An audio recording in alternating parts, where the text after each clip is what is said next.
welcome to LOA Today. I'm Walt Thiessen. With me today are Louis D'Souza and Anne-Marie Young. This is your Daily Dose of Happy. We are so happy you decided to join us today. And as you can see, I actually haven't updated the intro. The outro is updated, so that one's good. Still got to get the video right for Anne-Marie on the intro, but that's right. That's my goal for next week. But the good news is that we're back. Guys, we actually had 3 shows off last week because Louise and I took a little trip to Cape Cod on Thursday and Friday. And Wednesday, there was supposed to be a show, and I just wasn't feeling well. I got sick, which is not a good thing to do before you go off on holiday, right? But, yeah, it all works out. I learned a lot about myself. I learned I was a lot more stressed than I thought. So, you learn things, right?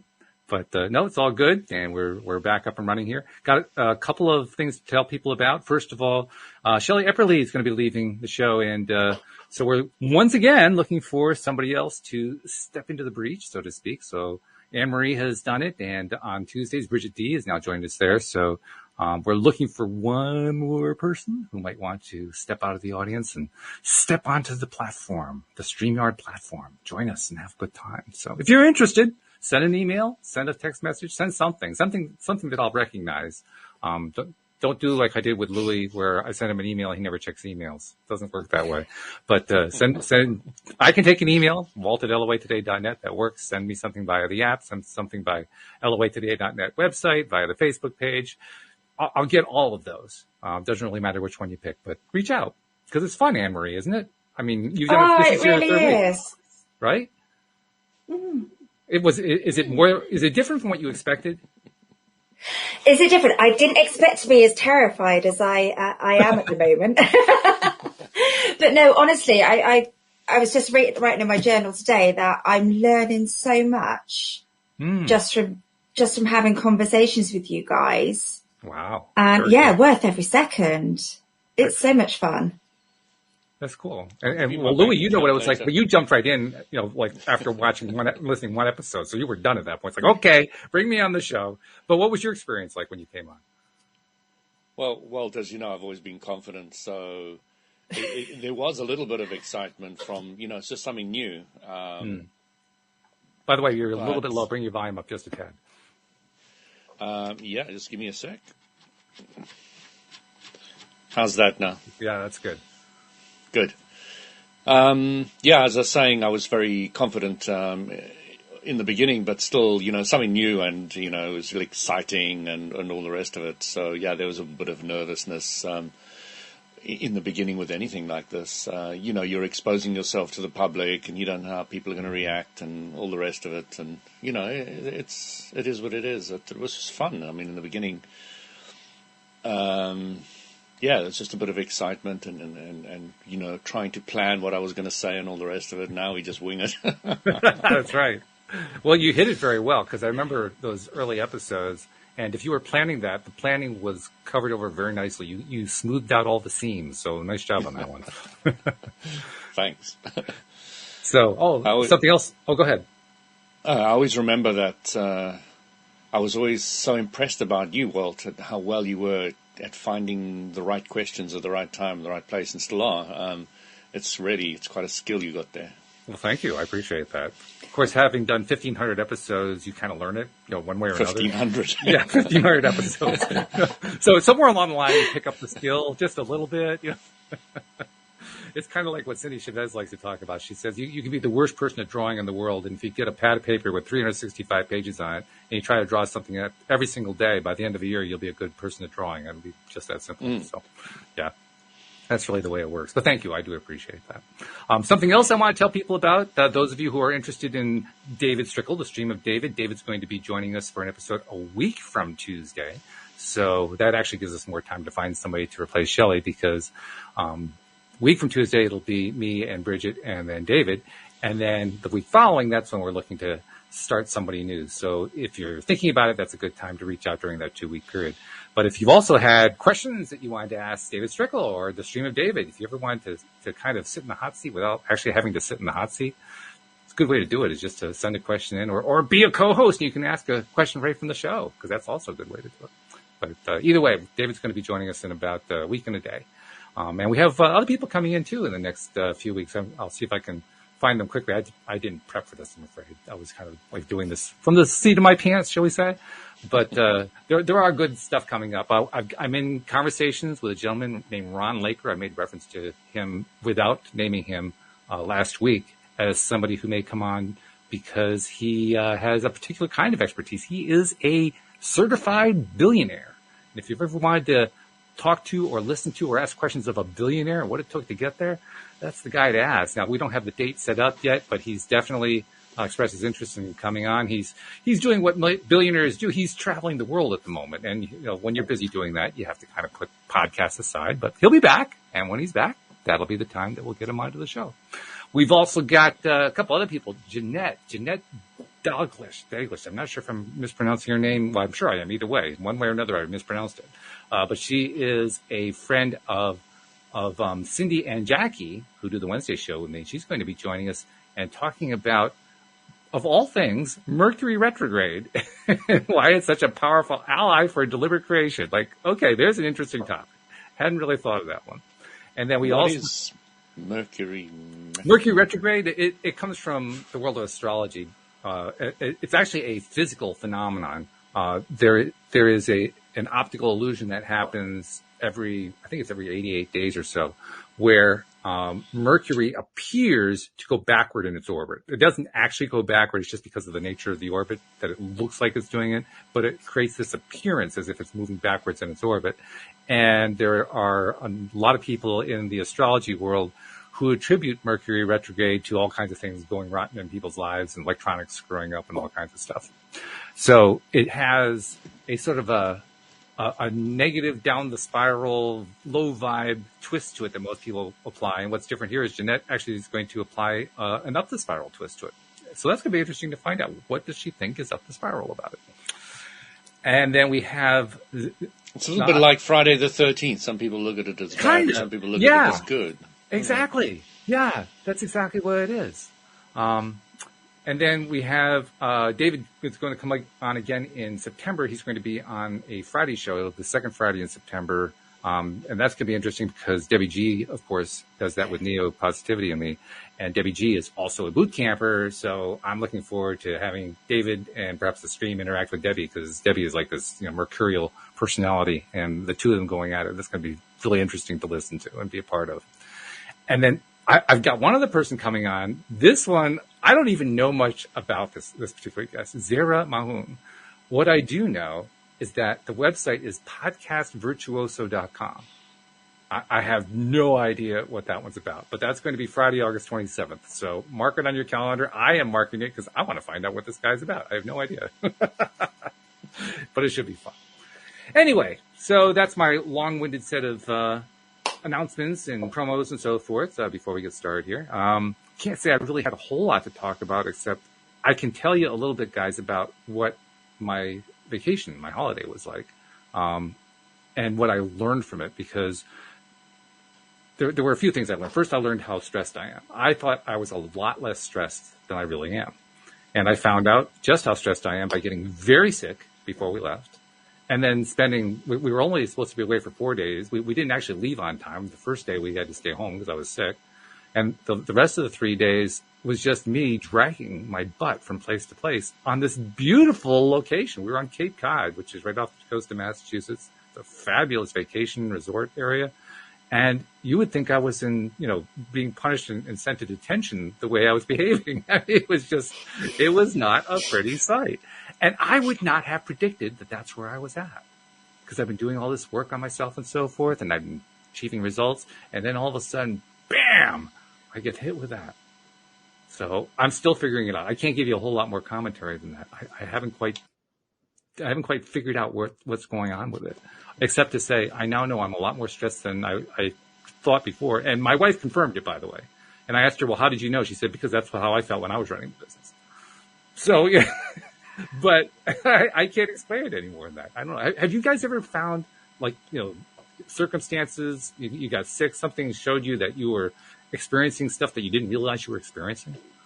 So, Walt, I often discovered that when I worked in the 9 to 5 world, which is over 15 years ago, that when holidays came along, I used to get sick.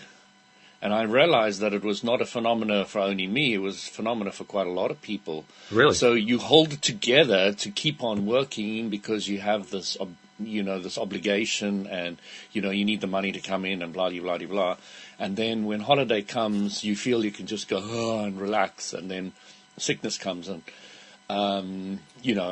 depending on how bad it was, it depends how long it lasts. Basically, so it might last a whole holiday or just a day of the holiday or 2 days or whatever, but it's almost immediately you stop working, you've already focused on getting in the car, going on holiday or whatever, and then it just hits you, starts taking you. Well, I didn't wait that long. I got sick before we even got in the car. I didn't waste any time at all. That's probably because you knew you were going to be able to relax, because I'm the same as Louis. If I stop work within a day, I'm poorly. Really? Because, my body just stops. But it's quite interesting because when I was going through Tyre, I had a lot of pains. My knee was hurting, my shoulder was hurting. And it really taught me a lot about self-care while doing that, because I was noticing where I was and noticing when I had to stop and when I needed to take, just an evening off or just do some time for myself. Yeah, I was exhibiting one of the classic male characteristics, which I will exclude Louis from because I don't think it's fair to narrow it down to one person, and I don't think it even applies to him, to be honest. But a stereotypically male characteristic is to not know what he wants, or not know what he wants to do, or what he wants to eat, or something like that, which I had a history of doing, but I thought I'd left behind. Yeah, not so much. Every time Louise asks, so what do you want to do today? I was like, I don't know. Just no enthusiasm, no excitement. I don't know. Something. I have no idea. Do you want something to eat? Yeah, I guess. I don't know. There was no enthusiasm at all for the first day and a half. And then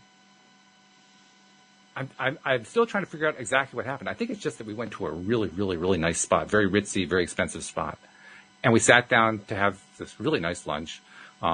And the view in front of us was gorgeous. It was definitely upper crust type place. You're not going to get out of there for under 3 figures. It's not going to happen. It's that kind of a thing. And it was all of a sudden I kicked into gear like, yes, this is the lifestyle. And I turned to Louise and said, now I know I want this. And she said, oh, okay. Abram often says that we don't get excited because we don't place our vision of what we want far enough ahead. In other words, I'm living in a £500,000 house, so looking at a £600,000, £700,000, £800,000 house not going to excite me. £1 million house not going to excite me, but a 2 million, 3 million, that could be quite exciting. That looks good, that feels good. And we're not getting our saliva glands working very well. We're not salivating enough over where we want to go and what we want to be and what we want to do. So, if you haven't got a partner yet, you can really salivate over the idea of where you want. Right. And a lot of people are just not getting their juices flowing enough, and a lot of people would call that your creative juices or your visualization juices or whatever. But you can call it what you want. But just getting into that place of really being excited about where you want to go. I tend to be very thorough in what I'm doing. Like with the Jaguar, I started just wanting to see more Jaguars, and then after a year, I wanted to see a certain color Jaguar, and then after another year, I wanted to see a certain color and a certain year. And so, I allow it to take time, and I've really enjoyed it and all the rest of it. And then I landed up with a Jaguar, and then I'm focusing on homes at the moment, so I'm looking at different homes. And, the picture in the background is the kind of glassy type home I'm looking for. And, so, I'm just looking to sell it. I'm looking to enjoy living in this house with all this glass and having that storm knock the hail on the wind on the glass and just enjoying it so much. Just really, really, really enjoying it in my mind so much that, I don't even care if I get it or not. That's the kind of place you got to get to. And, there's so many different levels to it. Just getting a parking spot at the beach where we're going in the right place and etc. Although that becomes so easy that you hardly think about those things anymore. They just all fall in place. So, it's everyday life. Just having a really nice supper and having fresh food from the garden, which we do almost all the time. We've got beans and cucumbers and we got corn on the cobs, we've got potatoes from the garden, we've got apples, we've got every berry you can think of, from raspberry, gooseberry, yosterberry, blackberry, blueberry, I said that. There's so many I can't even remember the shapes and the colours and and the names and the... I just go into the garden in the morning and I just sit down under one of the raspberry trees or one of the blueberry trees and I just pick and I eat and eat. It's just sounds idyllic. Or I go grab a fresh apple off the tree, or when the grapes are ready. They're not ready at the moment. They will be a bit late in the year. You just got to pick a whole bunch and you sit down and you just start munching, and, you make sure you pick the ripe ones in the right place. And, it's just so nice. You're sitting in the garden there, having a barbecue, and then you've got, your courgette, which you're cooking, and, you've got your corn on the cob and all the rest of it. And it's just so much fun to really visualize all that. My wife's done a lot of the hard work. I do all the heavy lifting, and there's a symbiotic relationship going on there, but she's the one with green fingers, and but she really has a vision of what she wants. And if something doesn't play ball, it's out. Kicks it out. It's out of the garden. She rips it out, and there's no hesitation. But something that works, and that's it. And so we go on and on and on. We built these beds for the garden. Railway sleepers, I drilled all the holes and lined everything up and dragged these huge sleepers around the garden and put them in place and cut them up. And, we got 3 and some smaller ones, beds, which we made, huge beds of vegetables, etc. And if you have a look at them now, they're absolutely groaning with food. Wow. The tomatoes are coming on, and there's nothing like going and picking a fresh tomato from a tree and just popping it in your mouth, and it's totally right. It's just, And I want to encourage everybody in LOA just to get those juices flowing. Just to really, really enjoy that kind of thing. We have those fresh beans today, and fresh beans from the garden. There's nothing like them. Nothing. Especially when my wife's a very good cook as well. So, they cook perfectly, they spice perfectly. My wife makes salt, so she takes the herbs from the garden and we buy some high quality salt, and we mix it together in a blender, not a blender, just one of those things that you grind at the table, grinder, salt grinder, and she's put chilies in my one, so everybody's kind of got their own, I love their that. own mixture, and so I like a little bit of herbs and chilies, so I really spice up my food because I enjoy that. And the kids don't like the spices so much, so they're not going into that whole spice thing so much, and it's just all fun. I really have a lot of fun with it all. Whoa, what a rampage of food that was. I'm sitting here buzzing listening to that. Cool. See, I'm just picturing him in the Garden of Eden. That's what Louis looks like to me. You should have a look at it. It's really, it's not huge. It's not a massive garden, but it's every angle is worked. Even the garage roof has got stuff on it. I love it. Because it's a warmer place for certain things. It works better there because it gets the heat off the garage later on in the evening and stuff like that. So,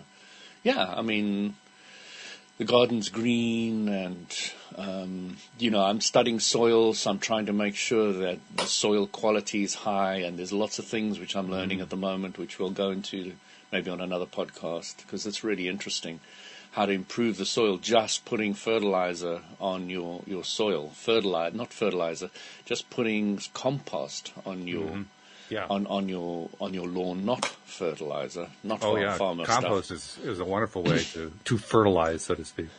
Yeah. And you can really enrich your soil hugely, and then there's other carbon-based things and other things which really, really help.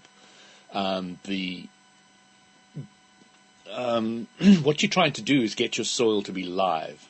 So it must be full of earthworms and all the creepy crawlies, and there must be so much life in it that everything works. So the whole thing about a human body is it's made of earth. Mm-hmm.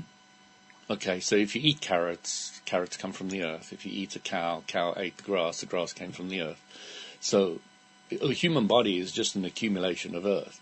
And when you breathe out, the tree breathes it in, and what the tree breathes out, you breathe in. So there's a symbiotic relationship which you start getting very in tune with, that you start relating to and living with, and and all the rest of it. And every time you're eating something from the garden, I'm just putting my hands together and saying thank you to the earth, or to anything, whatever you want to say thank you to.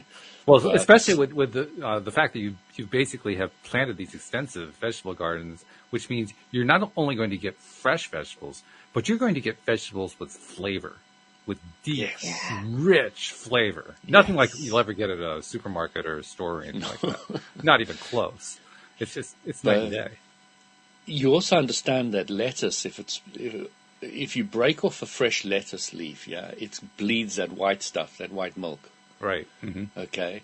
But only within an hour. After an hour, you don't get that. There's a gone. lot of good nutrition in that white milk. So, if you don't have your own garden and you don't have your own fresh stuff, and you don't you wouldn't know. An hour, you don't get some of this nutrition, and you go out and buy a mineral vitamin tablet to compensate. That Big Pharma has made. Sorry. I'm got nothing against Big Pharma. So Big Pharma in a lot of ways, just not that one. There's pros and cons to everything. I could rave about Big Pharma as well. They've done a lot. Anne-Marie, did you hear the episode that Louis went into extensive detail about how there's farming going on where they're combining all this stuff into the same space? No. Tell her. No, that's not we did a whole episode on that, so we don't want to do the whole thing, but just give her like a flavor of that about how. We were talking about biodiversity. So biodiversity. Do you understand what biodiversity is? No, it's not what I've heard. Okay, so basically, if you've got a field just with corn in it, nothing else, you're not biodiverse. In other words, you haven't mixed your carrots with your beans, with your tomatoes, with your apples, with your grapes, etc. So you've got a field that's just got one thing in it. Mm-hmm. And that's not biodiverse. So the word biodiverse you're going to hear a lot about. In the context of it's now becoming more financially viable for farmers to be biodiverse.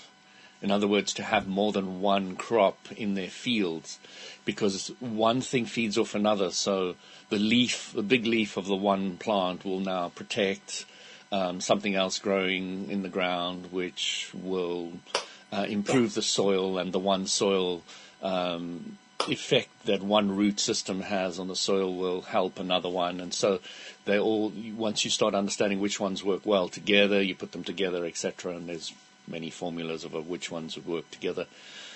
And then when they, you can't send big combine harvesters in to harvest the stuff because it's all mixed. So it has to be done by hand, and it has to be done often because you've now got different harvests maturing at different times of the year. So you've now got more crops at different times of the year. My sister's actually doing this in Mozambique at the moment. So she upped and left the Netherlands with her partner And they've been going over to Mozambique for years and years now, and they've built up a relationship with the chief, and they've got a bit of land. It's near the coast, and now they've built, over the years, fields of different things, biodiverse fields. And now they've got a shack which they're building up. They have a borehole, it's like really starting from scratch, and they're filming all this and getting it all down and all the rest of it. So, they've got a lot of knowledge about building plant life and soil and all the rest of it. They're very knowledgeable. So, watching many, many people around the world. So the big problem with this planet is the greenhouse gases. Now, what's the biggest thing to stop the greenhouse gases? It's not cutting away fuel going to electric cars, blah, blah, blah, blah, blah. That's not the biggest. That's one of the smallest things we can do. One of the biggest things we can do is change the way farmers farm. In what ways? Because when you've got a biodiverse ground that is all lush and it's green and it's never tilled, you don't go through it and rape it with these things that make it exposed to the sun, the raw earth, because it's always got a covering on, etc. What happens is tons and tons, literally the amount is incredible. The amount of CO2 gases that it sucks down into the earth is huge. It's gargantuous. So if you get more and more farmers going biodiverse, you're going to get more and more greenhouse gases sucked into the ground, naturally the way it was in the past when we didn't cut down the forests, etc., etc., etc., etc. So you start understanding now the incredible importance of building the whole farming community to start thinking about their soil. And they're being forced into thinking about it because Big Pharma says, oh, you got weeds, throw this poison on. And then this poison starts destroying this part of the soil. And then you got Big Pharma saying, you got to do this, and then you can only buy seeds from me, and you can only do that, and you can only do the other. And then they start controlling the entire thing. But now the farmers are making money. Many, many, many, many farmers are now going bankrupt all over the world. Very true. Yeah. And why that's happening is because the soil is destroyed and they can't grow anything anymore. So they're having to learn to go to biodiverse and to encourage the soil growth and to strengthen it. Because if you rip up your grass, even in your lawn at home, and you don't see little creatures running around, you don't see earthworms, etc., then you don't have a particularly live piece of land. Yeah. We should clarify, too, it's not that you're not growing anything, it's just that what you are growing is yielding very poorly compared to what it could be. Yeah. But well, it makes sense, doesn't it? That it makes sense that the more you put into the soil, the more it's going to take, and the more different. It's a bit like your own body. The more you put in, the more nutrients you're going to get, and same for the soil. Exactly. And then there's this thing called desertification. I don't know if I'm pronouncing it correctly, where the whole planet is starting to go more and more desert. And it's doing that because we are incorrect farming is one of the big reasons. Okay, so India, they say in the next 40 years will be completely, unless they do something about it very seriously now, and they are looking at it from a government and all other levels quite seriously, about 40 years the whole country will be turned into a desert. Wow, that's scary. Obviously with over 1 billion India people. is a hot country, et cetera, so, it's got more of the problems. England is going to be far less of a problem, for example, in comparison to India. Just understanding all that is quite important, I think, specifically, if you understand the law of attraction and you want to be able to give your kids something better in the future. Because how we leave the planet as adults is what our children reap. So Isn't it interesting, too, that because we're talking about the greenhouse gases and so forth, and a lot has been made about that, particularly in political circles, with massive movements against it and so forth. And in the process of all those massive movements, what have we gotten? We've got exactly what they were complaining about in larger and larger numbers, which is pure law of attraction. That's what we talk about here every week here on the show, is you keep focusing on what you don't want about something, you'll get more of what you don't want about something. That's exactly what we get. Now, all of a sudden, here we are on this episode, and we did it on a previous episode, talking about what we do want instead. And how great it'll be, and here are all the wonderful things that are going to come out of it. Imagine what happens if that starts taking on any kind of popularity. It doesn't have to be majority rule. 5% will make a huge difference. 1% will make a huge difference. It doesn't take a lot. But the more and more people that understand some of the things which I've been saying, like in Africa, this one group they've called Just Dig It. That's their mantra. I like it. Just dig it. So what they're doing is they're digging room-size holes in desertificated areas.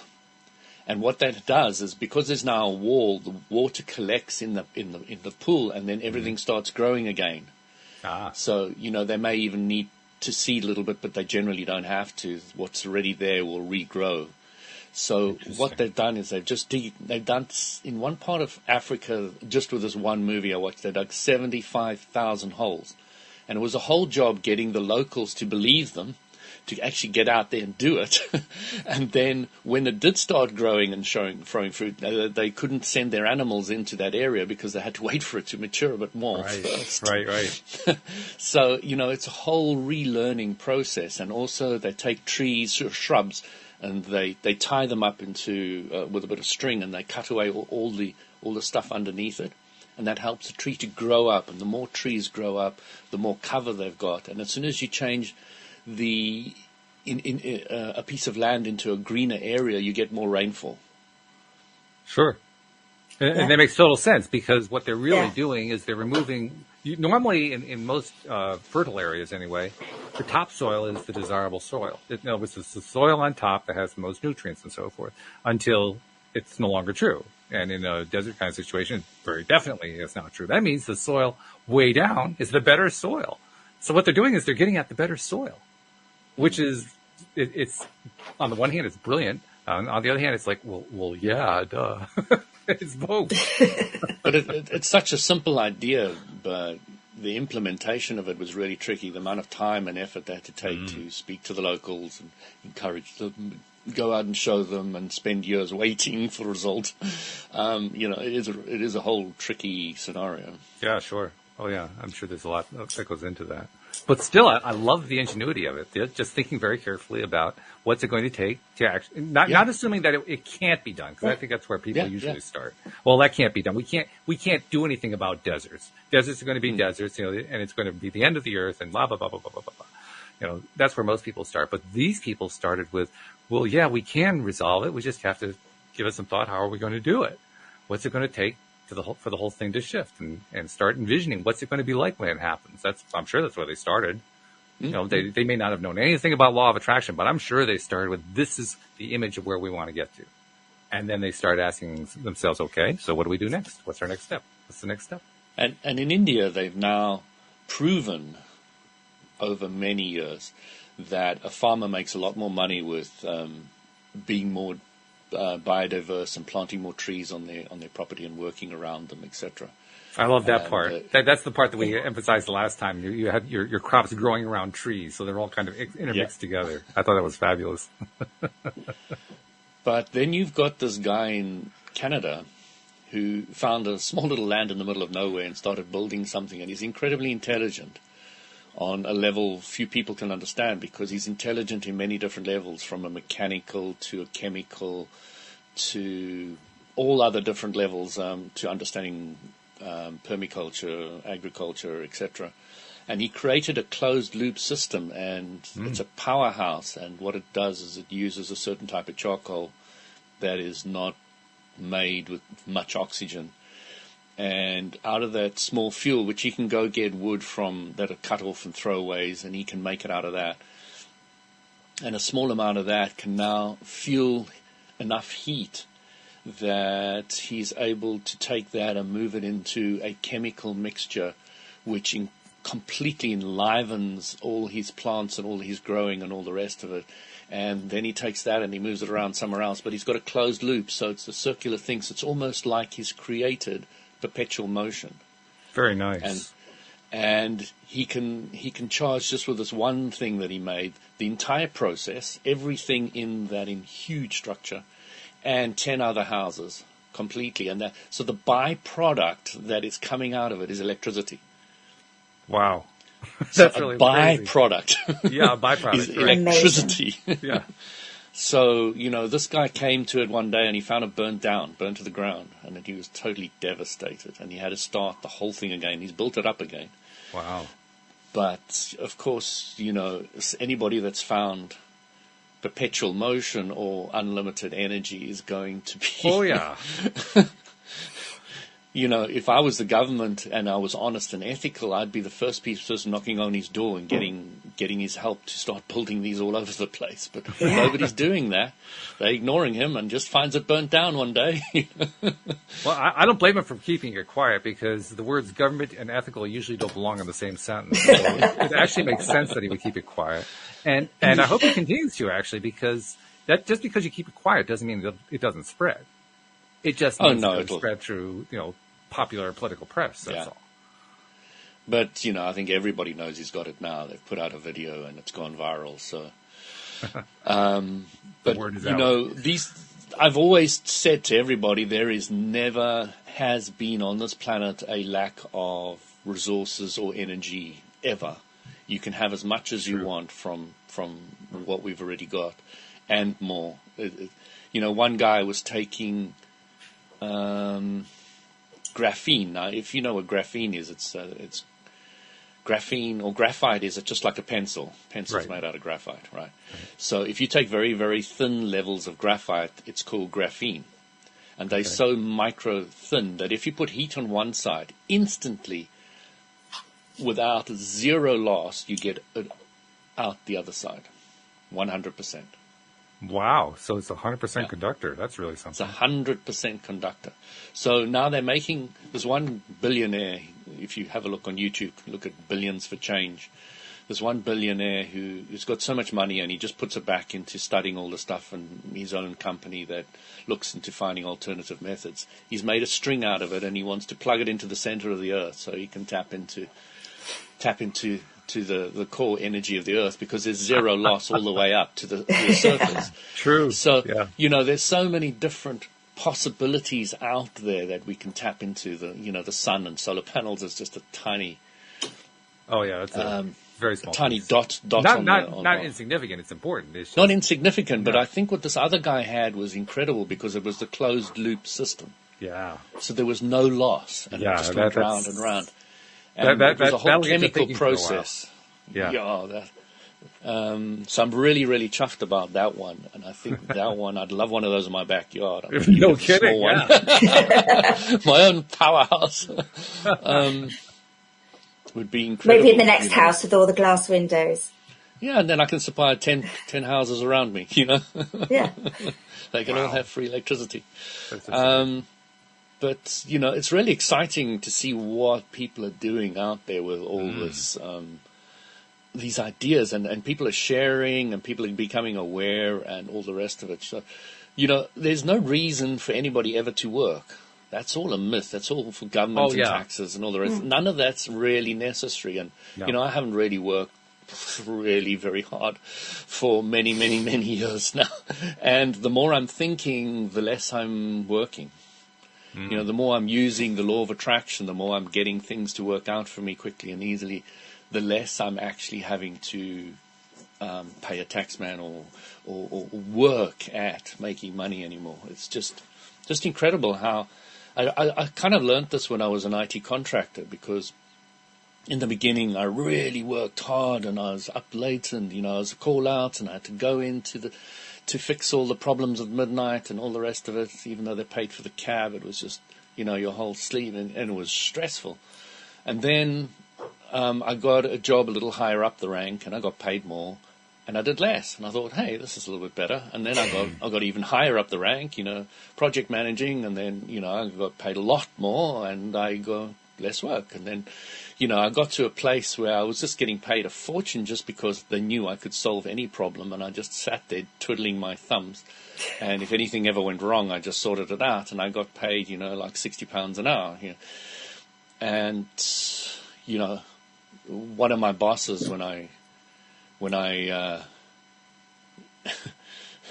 he was a new boss and he was there to do some head chopping. So he comes in there and he sees this contractor that's been working for the Met Police for many years, and he was like shaking his head, no, this guy. And I twisted my ankle, so I was on crutches, and I was going past his secretary, and I had a good relationship with everybody there. And she said, "Hey, Louis, what's going on? Why are you on crutches?" I said, I was just about to answer, and the big boss, the new big boss who's there to chop the chaff, said he tripped over his wallet.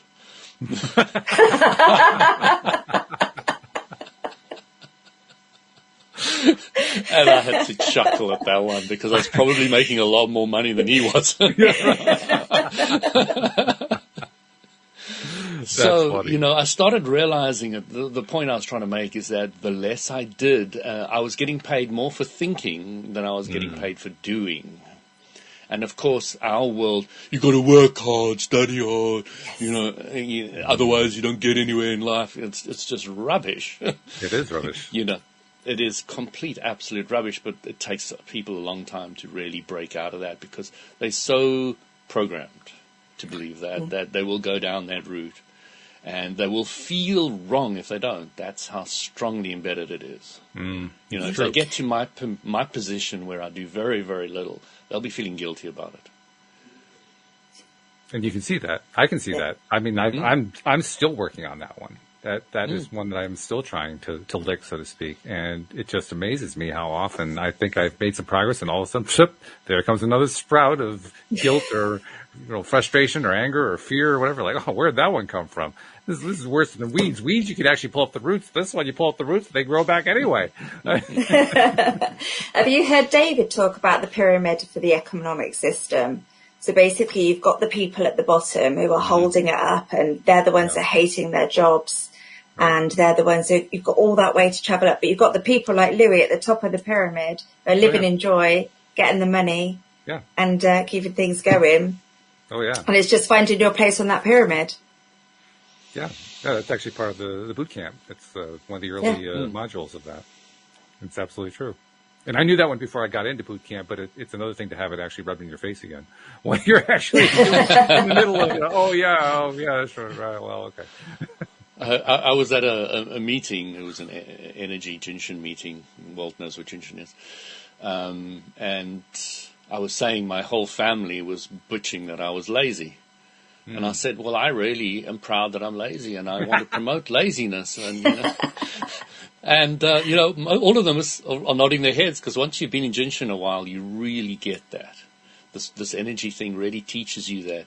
Once you open all the resistance and you tap into the source energy, you don't need to faff around with all the other stuff. You can just tap into source energy. Just let it flow.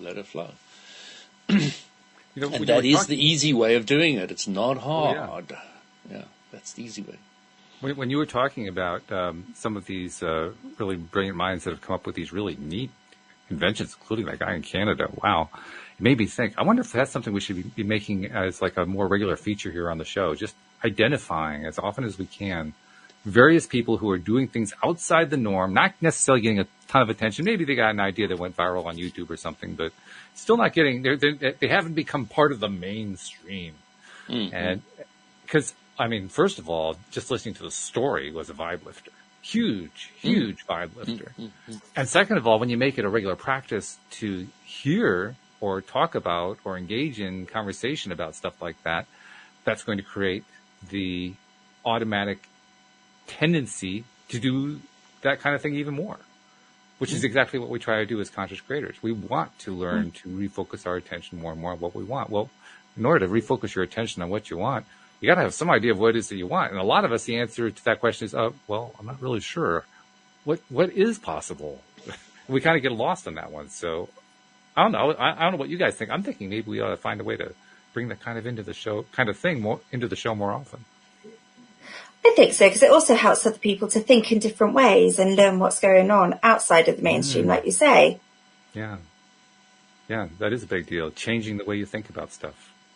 Not just changing the way you think, what you think about, choosing, I'm going to focus on stuff I like, but the way you think about stuff, how you get to where you're trying to get to. Because that's what that guy in Canada did. I mean, he thought about everything completely differently from the way everybody else thinks about it. So it started off, the movie started off with this farmer who got this piece of land and he had rented it and he eventually got kicked off it. So it wasn't ideal, but he had spent a lot of money and time and effort building up everything on there. But this guy came around, the soil association guy said, here, try some of this stuff. And he put it on his plant and within 40 minutes, I think he said, it started changing color of his leaves and his fruit or something. He said, this stuff is powerful. This is amazing. I want to know where it is. And it was this guy in Canada that had made this whole loop stuff. And so he went and visited him, and it's a whole movie about this farmer who's been trying to go organic and build his own thing and all the rest of it, going to see this guy who's got this huge kind of ecosystem going there.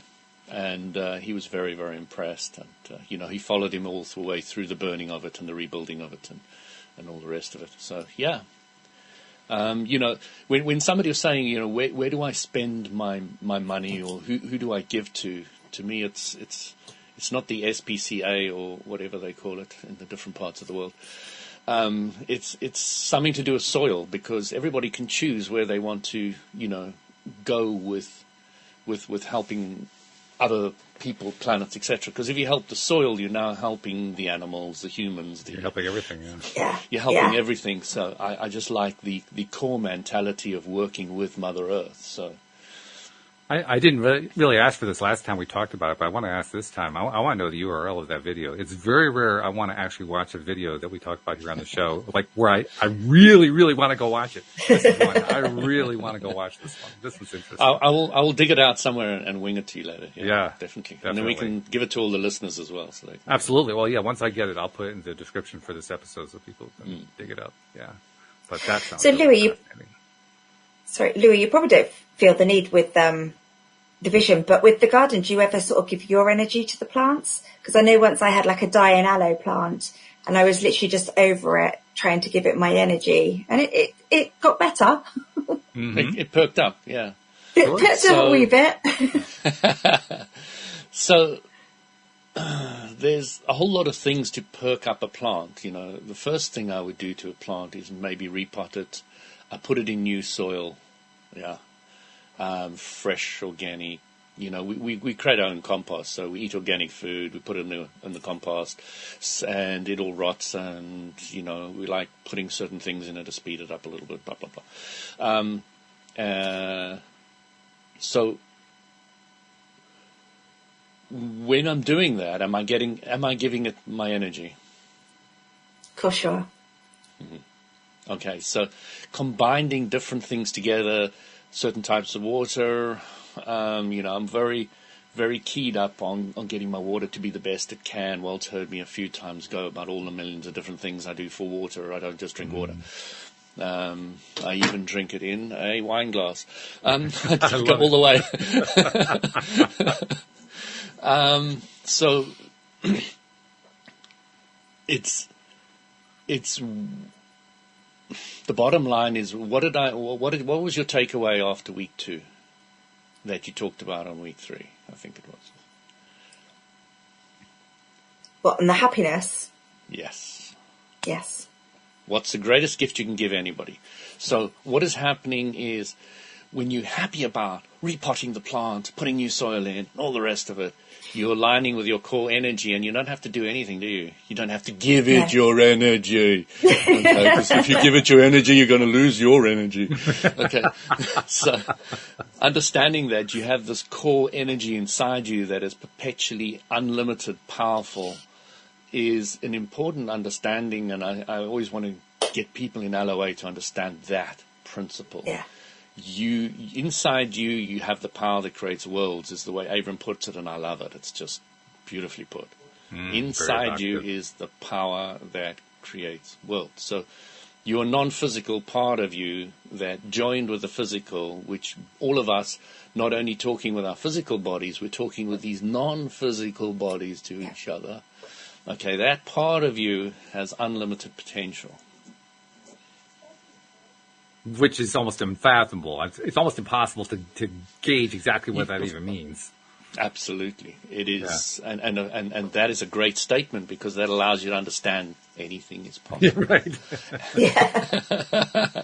And it's unlimitedly powerful. It's a journey to get to that stage of fully appreciating that point of view and living it, and then exercising it, and then promoting it, etc. So it's just a journey. And as somebody was saying, who was a Greenpeace person, she was saying that when she first arrived at the Greenpeace meeting, the first person said somebody said to her, first thing somebody said to her was, and she's been on the show, and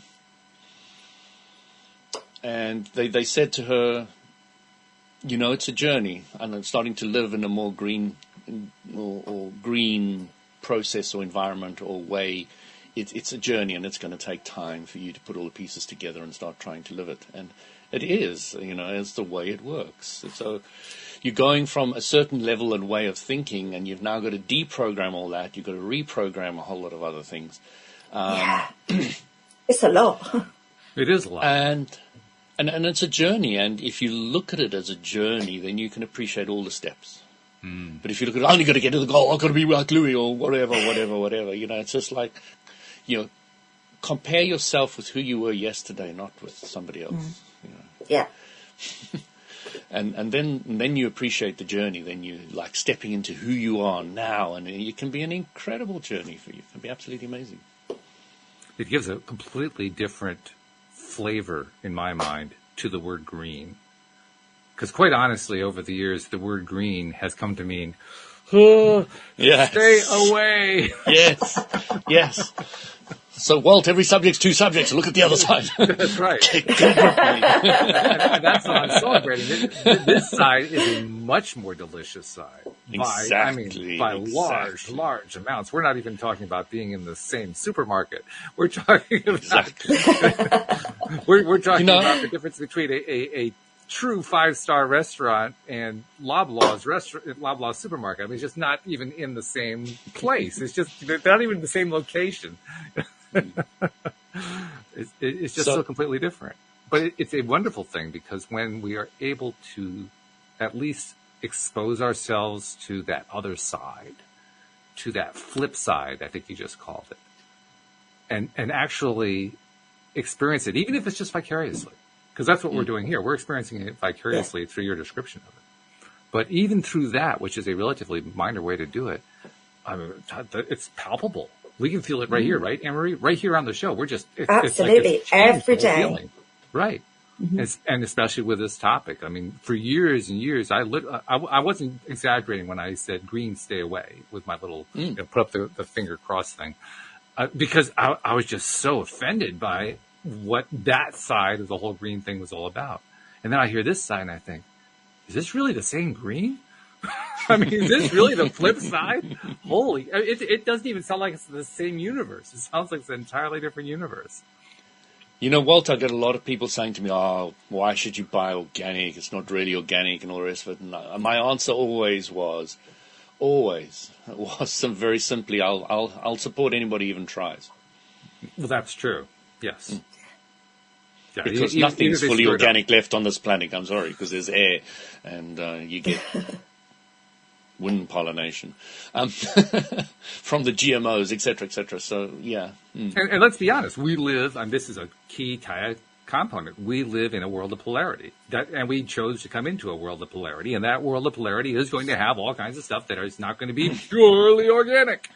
And it's okay. There's nothing wrong with that. Exactly. It's perfectly okay. But that doesn't mean we can't choose to focus on... So just imagine you're starving, Walt. Absolutely starving. Will it make any difference if somebody gives you an organic apple or non-organic apple? It's like, give me the frigging apple! Pretty much. Is it food? Is it digestible? That's good. I'll take that. Yeah. I always get amused when these people get hung up on spirituality. I say, okay, God's standing there in front of you and you're starving, and He offers you an apple or His blessing. Which one are you going to take?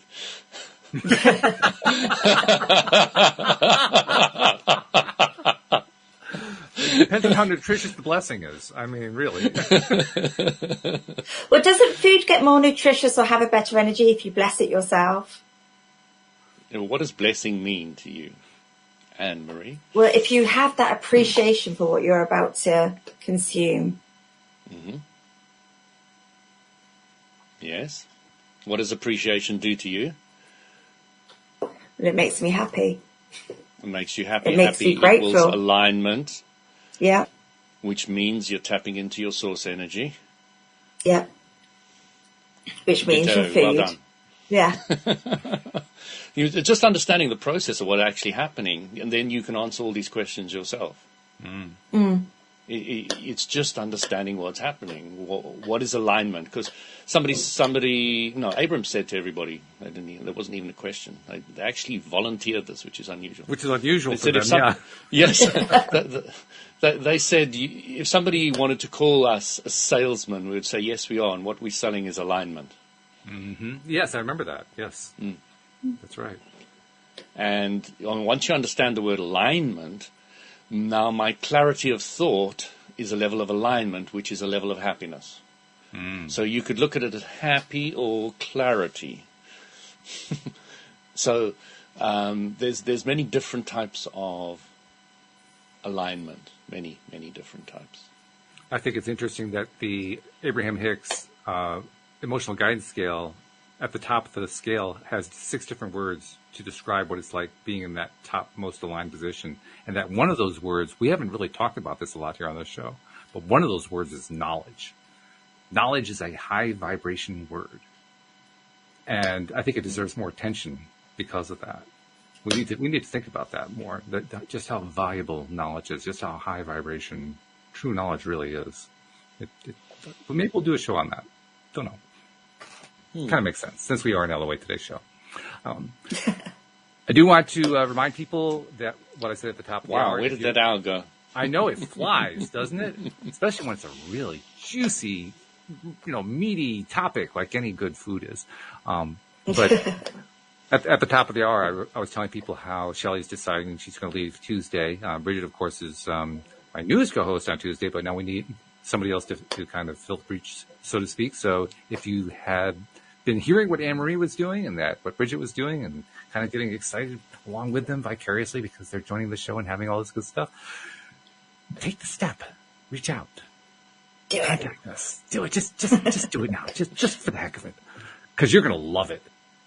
I know for a fact you're going to love it. Anyone who decides to just, take the risk is going to find, wow, it was one of the best decisions they ever made in their lives, because you guys can confirm this. You'll learn a ton doing this show. I don't care how much Absolutely. you know, you'll learn a ton, right? Yeah. Absolutely, yes. Yeah. It's just amazing what you get out of it. You get a lot as a listener. You get a lot more by being a co-host. So I want to thank you guys for being such wonderful co-hosts. Louis, boy, great stories today. You know how much I love stories, right? And wow, you just grabbed you grabbed my attention today in a big way. I'm sure you grabbed listeners' attention as well. So thank you for that. Really, really good. Oh, so juicy. I love it. And Anne-Marie, so you're coming around for a dinner tonight? Okay. I was going to get to JFK. No, that's not going to work. We'll have to plan it for tomorrow. But anyway, Anne-Marie, got to get you to give us one more endorsement, because I want to give that little push to people. Why should somebody choose to contact us about being a co-host on Tuesday? So if you want to have fun and learn stuff for an hour on a Tuesday night and meet some wonderful people and feel very proud of yourself, then just contact Walt. Very nice. Can I hire you to do my marketing? Absolutely, I'm there. I love it. All right. Thank you guys very much. Thank you to all of our listeners everywhere. And thank you to those who are about to come onto the show. Ooh, there's a juicy thought. I'm going to think about that one for the next minute or two, just to kind of make that one sit in there and just start doing its universal thing. It's going to be good. Anyway, we'll see you all next time here on LOA Today. Goodbye, everybody. Take care.